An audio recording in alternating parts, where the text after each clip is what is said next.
दोस्तों नमस्कार, मैं हूं विजय कुमार पाल। आज जो हमारा चर्चा का विषय है वो विषय है कि अभी साध्वी प्रज्ञा को ज़बरदस्ती फंसाया गया। तो साध्वी प्रज्ञा को ज़बरदस्ती फंसाया गया और उसके बाद दिग्विजय सिंह जैसे लोगों ने साध्वी प्रज्ञा का टॉर्चर कराया। एक राक्षस तो मर गया जिसका नाम था, जो कि एक IPS था। अब उस पागल का नाम मुझे याद नहीं आ रहा। उसको आतंकवादियों ने मार दिया, यानी वो अपने कर्मों की सज़ा पा गया। विजय सालस्कर शायद उसका नाम था। इन लोगों को ये समझना चाहिए, जब ये लोगों को टॉर्चर करते हैं तो कल वो लोग भी, अगर इनके बच्चे जिनको टॉर्चर किया गया IPS बन गए और आपका बच्चा भी इसी तरह से फंसा दिया जाए और आपके साथ भी अगर व्यवहार किया जाए तो आपको कैसा महसूस होगा। अब सवाल ये है कि कितने लोगों की ज़िंदगी टॉर्चर में पुलिस बिगाड़ देती है।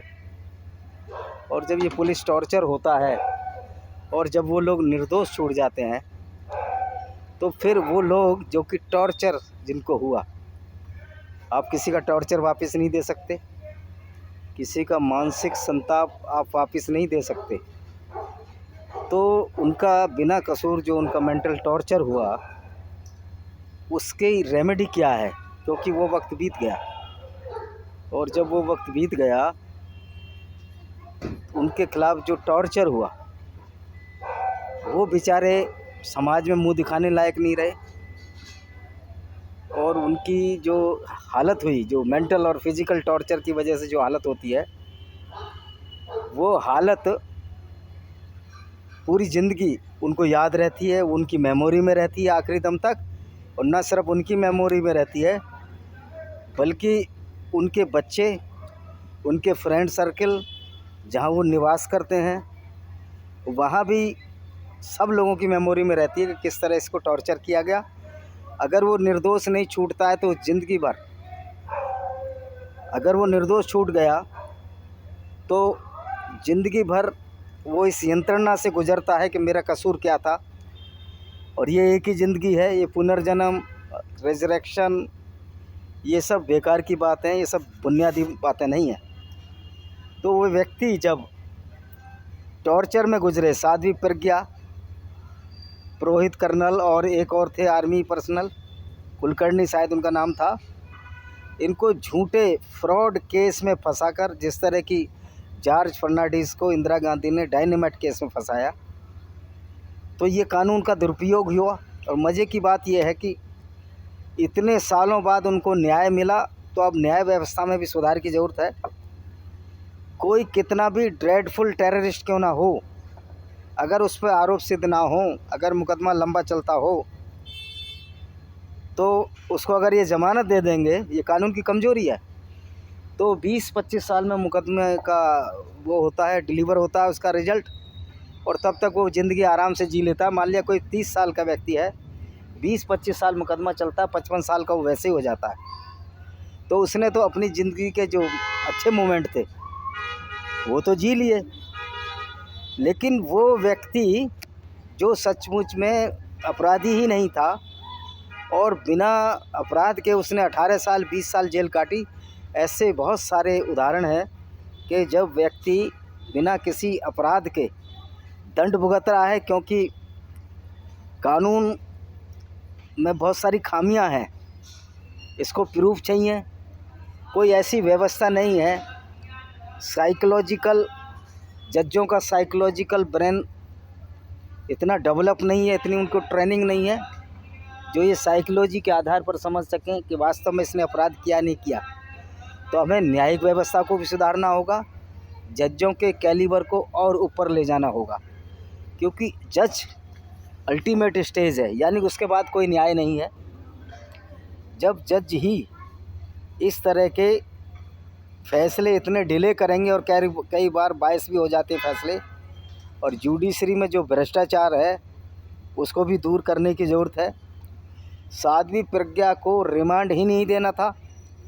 जब साध्वी प्रज्ञा को कोर्ट ने निर्दोष छोड़ दिया तो फिर रिमांड क्यों दिया जाता है? तो इस तरह रिमांड की व्यवस्था ऐसी होनी चाहिए, वो कोर्ट में ही ट्रायल हो, जज के सामने ट्रायल हो, और रिमांड की व्यवस्था जब हो जब प्रूफ ठोस हो। अब किन सबूतों के आधार पर प्रज्ञा भारती को बंद किया गया? तो इसमें जो संलग्न अपराध जो लोग हैं वो भी अपराधी की श्रेणी में आते हैं, चाहे वो दिग्विजय सिंह हो या कांग्रेस की गवर्नमेंट हो। और जो पुलिस वाले जिन्होंने प्रज्ञा का टॉर्चर किया, कर्नल पुरोहित का टॉर्चर किया, कुलकर्णी का टॉर्चर किया, उन लोगों के खिलाफ क्या सख्त कार्रवाई होगी? एक तो विजय सालस्कर तो मर गया, उसमें और बहुत सारे लोग थे, तो उनके खिलाफ भी सख्त कार्रवाई होनी चाहिए। लेकिन स्थिति ये है कि निर्दोष आदमी 18-20 साल अपनी ज़िंदगी के बर्बाद कर देता है, और जब वो बुढ़ा हो जाता है तो कोर्ट से उसको ये कहकर छोड़ दिया जाता है कि उसका कोई अपराध सिद्ध नहीं होता।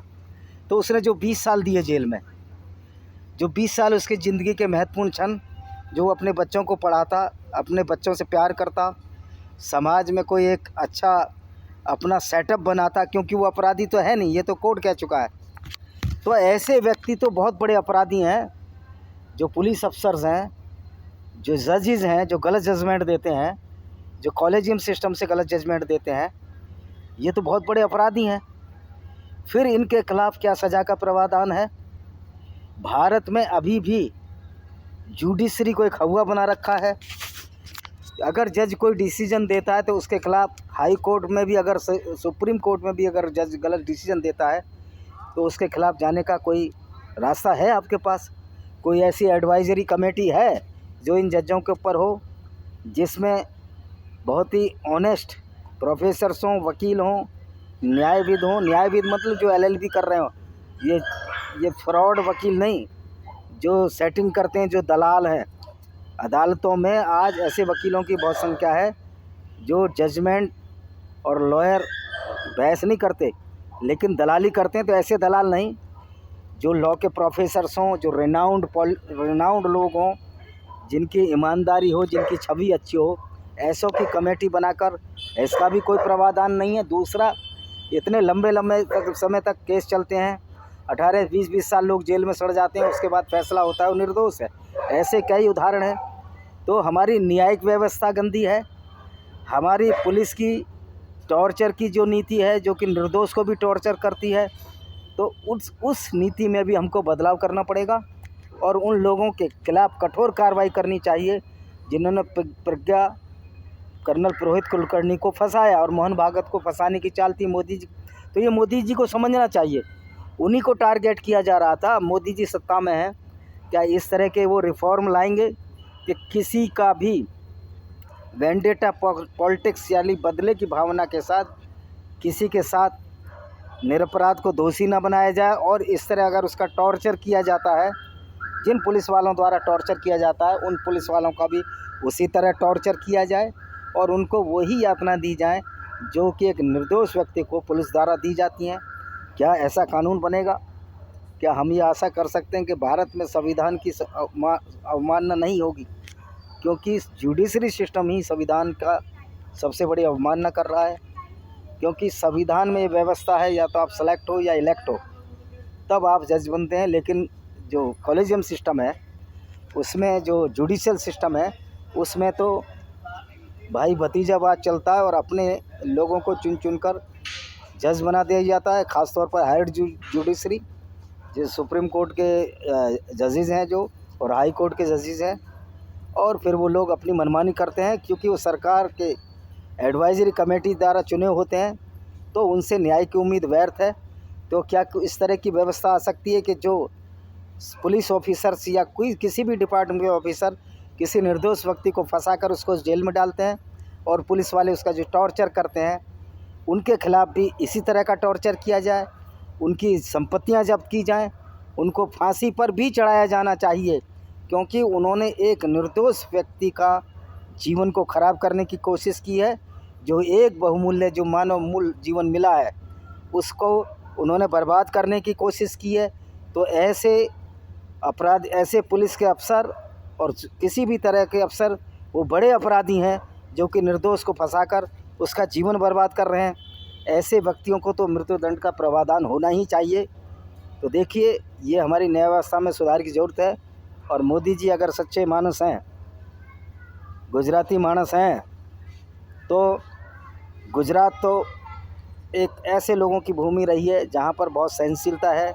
तो ऐसे असहनीय लोगों को, जो कि निर्दोषों को टॉर्चर करते हैं, जेल में डालते हैं, और जब वो निर्दोष हो जाते हैं, वो बिना मतलब का टॉर्चर साध्वी प्रज्ञा ने, कर्नल पुरोहित ने और कुलकर्णी ने झेला।